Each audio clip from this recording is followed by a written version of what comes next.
Nobody's Boy, Chapter 12. The Master's Constant. It was all to end, this beautiful trip that I had made on the barge. No nice bed, no nice pastry, no evenings listening to Mrs. Milligan. No Mrs. Milligan or Arthur. One day I decided to ask Mrs. Milligan how long it would take me to get back to Toulouse. I wanted to be waiting at the prison door when my master came out. When Arthur heard me speak of going back, he began to cry. "I don't want him to go. I don't want Rémi to go," he sobbed. I told him that I belonged to Vitalis and that he had paid a sum of money for me and that I must return to him at the moment he wanted me. I had spoken of my foster parents, but had never said that they were not really my father and mother. I felt ashamed to admit that I was a foundling, a child picked up in the street. I knew how the children from the foundlings' hospital had been scorned. It seemed to me that it was the most abject thing in the world to be a foundling. I did not want Mrs. Milligan and Arthur to know. Would they not have turned from me in disdain? "Mamma, we must keep Rémi," continued Arthur. "I should be very pleased to keep Rémi with us," replied Mrs. Milligan. "We are so fond of him. But there are two things. First, Rémi would have to want to stay." "Oh, he does, cried Arthur. "Don't you, Rémi? You don't want to go back to Toulouse, right?" "The second is," continued Mrs. Milligan, "will his master give him up?" "Rémi comes first. He comes first," Arthur insisted.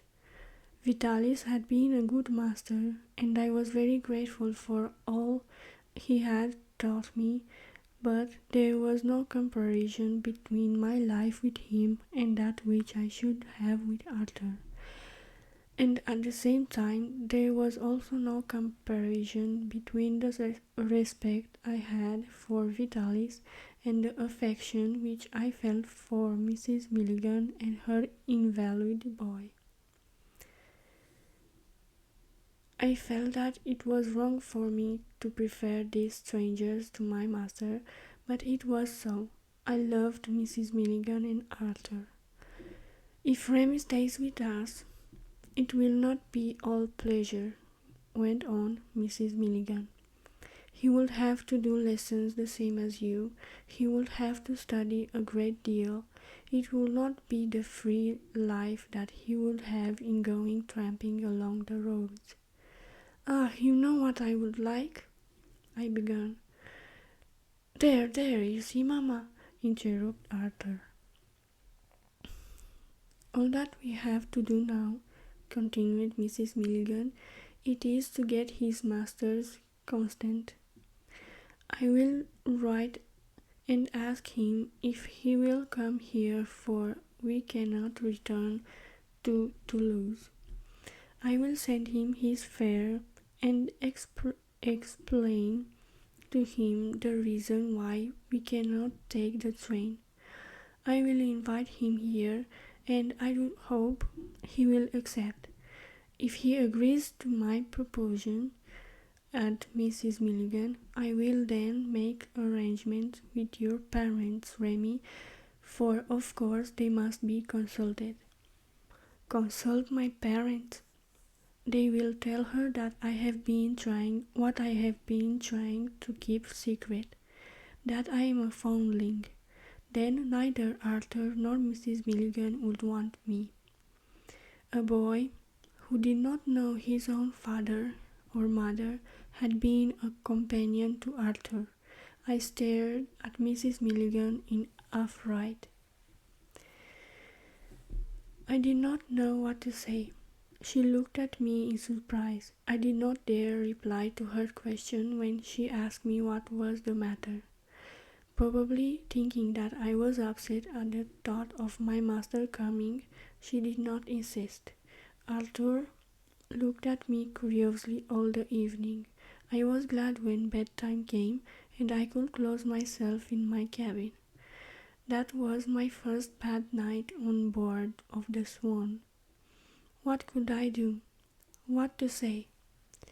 Perhaps Vitalis would not give me up. Then they would never know the truth.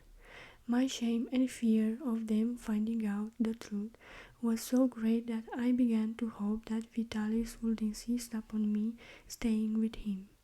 3 days later, Mrs. Milligan received a reply to the letter she had sent to Vitalis. He said that he would be pleased to come and see her, and that he would arrive the following Saturday by the 2 o'clock train. I asked permission to go to the station with the dogs and Pretty Heart to meet him. In the morning the dogs were restless, as though they knew that something was going to happen. Pretty Heart was indifferent. I was terribly excited.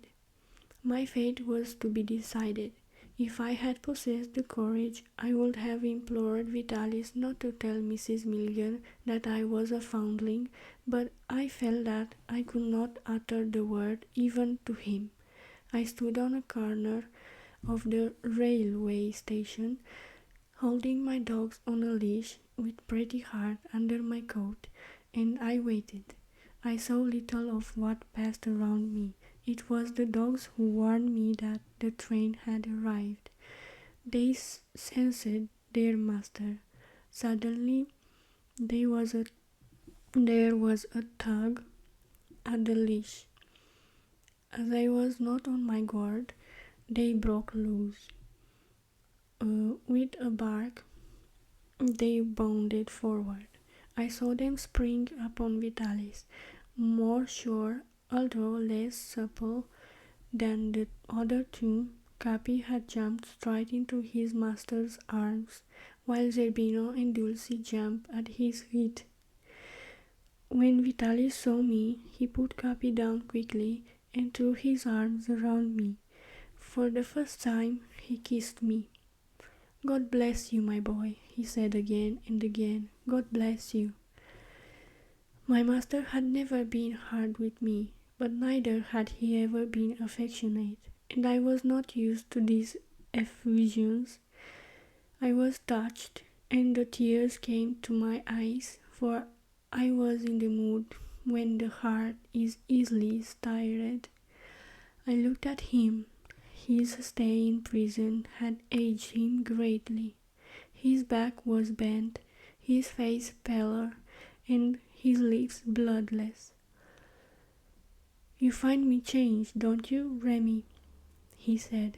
"I was none too happy in prison, but I'll be better now I'm out." Then, changing the subject, he added, "Tell me about this lady who wrote to me. How did you get to know her?" I told him how I had met Mrs. Milligan and Arthur in their barge, the Swan, on the canal, and of what we had seen and what we had done. I rambled along hardly knowing what I said. Now that I saw Vitalis, I felt that it would be impossible to tell him that I wanted to leave him and stay with Mrs. Milligan. We reached the hotel where Miss Milligan had staying.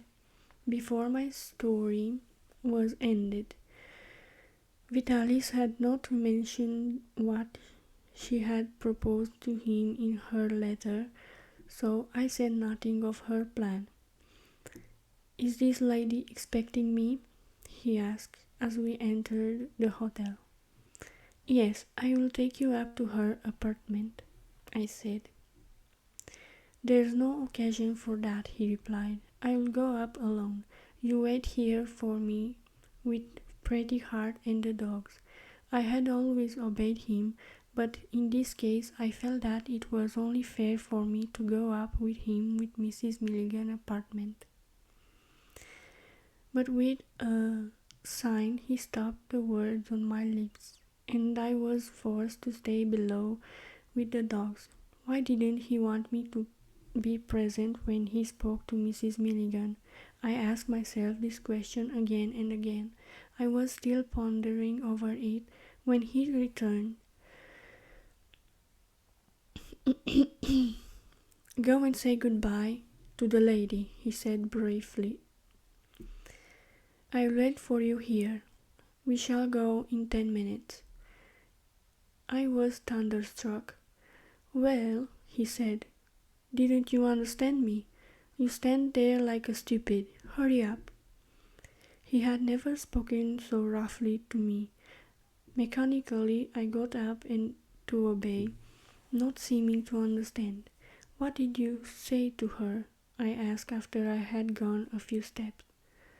"I said that I needed you and that you need me, and consequently I was not going to give up to my rights on you. Go, I give you 10 minutes to say goodbye."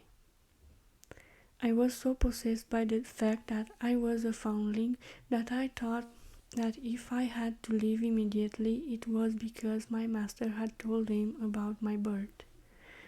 Upon entering Mrs. Milligan's apartment, I found Arthur in tears and his mother bending over him. "You won't go, Rémi. Oh, Rémi, tell me you won't go," he sobbed. I could not speak. Mrs. Milligan replied for me, telling Arthur that I had to do as I was told. "Signor Vitalis will not consent you to let us have you," said Mrs. Milligan in a voice so sad. "He's a wicked man," he cried Arthur. "No, he is not a wicked man," continued Mrs. Milligan. "He loves you, and he needs you. He speaks like a man far above his position. He told me, let me see, these were his words: 'I love that child, and he loves me. The apprenticeship in the life that I give him is good for him, better, far better than he would have with you. You will give him an education, that is true. You will form his mind, but not his character. It is the hardships of life that alone can do that. He cannot be your son, he will be mine. That is better than to be a plaything for your sick child, however sweet he may be. I also will teach the boy.'" "But he isn't Rémi's father," cried Arthur. "That is true, but he is his master, and Rémi belongs to him. For the time being, Rémi must obey him.